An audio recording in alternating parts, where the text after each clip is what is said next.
নমস্কার বন্ধুরা, আজকে আমি হাঁসের মাংস রান্না করব। চলুন তাহলে দেখাই। একে একে সব কিছু উপকরণগুলো দিয়ে দিই।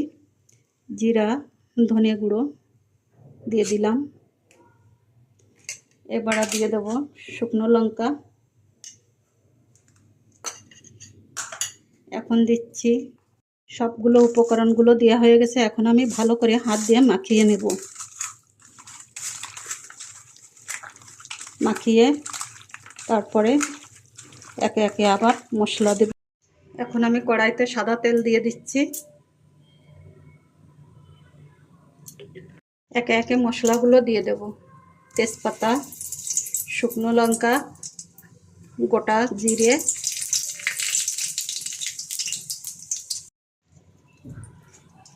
এখন দিয়ে দেব আদা বাটা,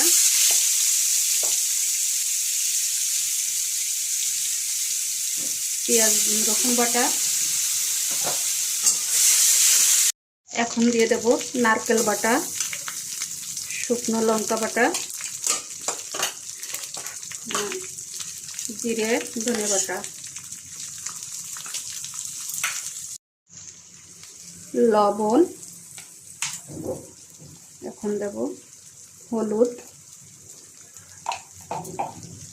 এখন সামান্য পরিমাণ একটু জল দেব। জল দিয়ে মশলাটা আবার একটু কষিয়ে নেব।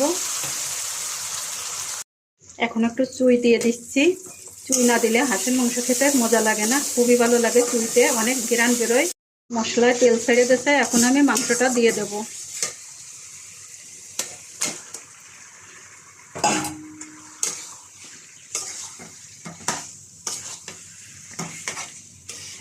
মাংসটা ঢাকা দিয়ে দিচ্ছি। এখন আমি ঢাকাটা উঠায়ে আলুটা দিয়ে দিচ্ছি। নেড়ে চেড়ে আবার একটু ঢাকা দিয়ে দেব। মাংসটা কষানো হয়ে গেছে, তেল ছেড়ে দিয়েছে। এখন আমি জল দিয়ে দেব।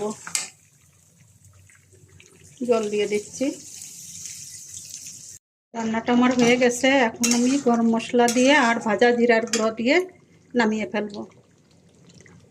গরম মশলা আর ভাজা জিরার গুঁড়ো দিয়ে দিলাম। এখন একটু মিশিয়ে নামিয়ে দেব।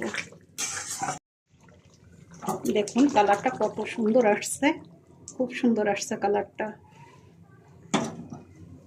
বন্ধুরা, আমার রান্নাটা যদি আপনাদের ভালো লাগে, লাইক কমেন্ট শেয়ার দিয়ে আমার পাশে থাকবেন।